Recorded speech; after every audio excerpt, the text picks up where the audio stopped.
Welcome Amakhosi Network, welcome to the channel. Today we chat about Wongaletu winning the Kaizer Chiefs jersey, and he sent us the picture with him winning the Chiefs jersey, so we'll have that in the background. And we also chat about Zwane, the potential of Zwane finishing the season for Kaizer Chiefs and what fans are really asking about.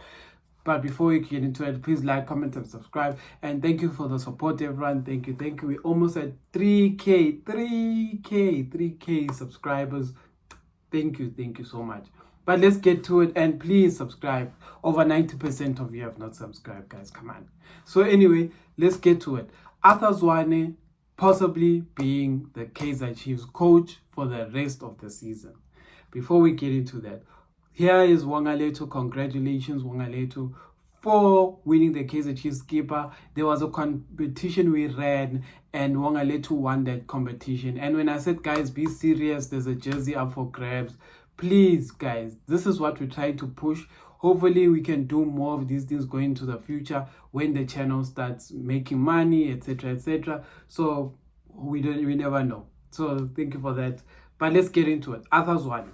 What are the pros and cons of having Zwane back at Kaizer Chiefs, And I thought about this, and I tried to go back to experiencing what it felt like having Zwane as a coach. And this was what Zwane went through when he was a coach. Number one, biggest problem, he did not know how to do substitutions. He did not know. It was dismal. When the game was changing, he did not have a strategy to counter the game. He didn't know how to change the game plan if it's not working. Similar to what Kevin Johnson did yesterday. On the weekend.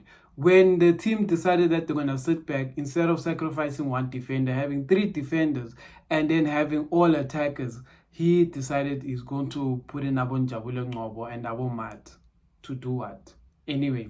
So that was Zwane, one of his problems. The second problem was he was too hard on the youngsters because he brought the youngsters to the first team. So what he tended to do was take out the frustration of the team's performance on the youngsters. And that ended up having a negative effect. Number three, his biggest problem was defense. Our defense was so poor and so leaky that they kept making mistakes that should never have been happening. And they kept basically disappointing Zwane, similar to what I wouldn't say happened to Molefe, but that was the problem. Pros, Zwane was scoring goals. Pros, Zwane's team was creating a lot of scoring chances, but another problem, they didn't have a striker. That was one of the problems. The defensive midfielder wasn't there, which is there this season. So they had all of these problems, which this season they do have those players. But the striking is still a problem for this season. So that one still has not been solved. So in a nutshell, Zwane finished 5th in the league with all of these problems. He finished 5th.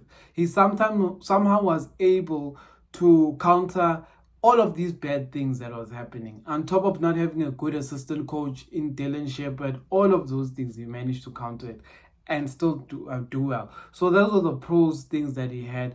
And I also mentioned the negatives, how his attitude ended up being in the media, how he treated the youngsters. Those are the things we experienced. And a lot of people have a conspiracy theory that he was actually the real coach under Molefe. That is one of the actual conspiracy theories, but the football Molefe was playing didn't look like Zwane ball. So that's what I have for today, guys. Tell me, do you think Chiefs should hire Zwane? I say to end the season, it's better than what we're playing now. We're not even utilizing our attackers. So we might as well put in a coach who will utilize the attackers. That is what I have to say. Tell me what you guys think. Amakhosi for life.